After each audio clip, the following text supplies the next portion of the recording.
Most providers aren't getting you answers on why you're not getting pregnant because they way oversimplify health as a whole, but fertility specifically. And really the best way for me to be able to explain this is to show you a client example that I worked on today. Also, another piece of this is they just simply do not take the time necessary to put together all the pieces of the puzzle. This client protocol took me pretty much all day today, but that's because it takes critical thinking and again putting together the pieces of the puzzle. For this client, there's nothing stand out wrong. Her labs overall look pretty good. She lives a very healthy lifestyle, very classic, unexplained infertility, and very easy for providers to say, we don't know what's wrong, try this medication. A part of my fertility assessment and intake process is looking at labs, but I look at labs like a giant puzzle where each marker is just a small piece of the puzzle, correlate that to health history and symptoms, and then also piecing that with day-to-day habits, nutrition, and even like life history of habits and day-to-day nutrition. So with this client, we say subclinical thyroid function, not enough to be put on medication, but enough that would absolutely keep you from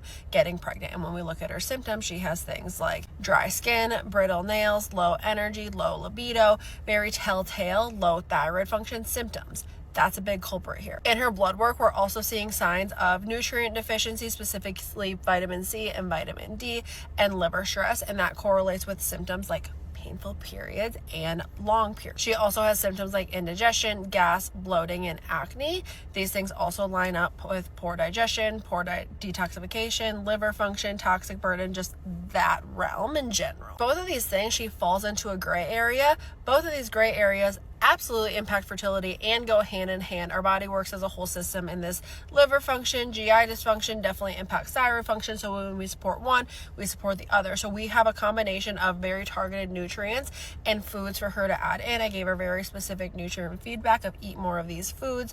We added in therapeutic practices is what I call them to support digestion and detoxification. And then we also added in targeted supplements. She was delivered a 40-minute video breaking all of this down of this is what's keeping you from getting pregnant, initial action items, and this is what else we can do if in 60 to 90 days you're still not pregnant. Here are all of our other options for more testing and where we can dig deeper to still get you more answers. Your unexplained infertility isn't unexplained. You just haven't had a provider that has taken enough time and dug deep enough into your fertility for you.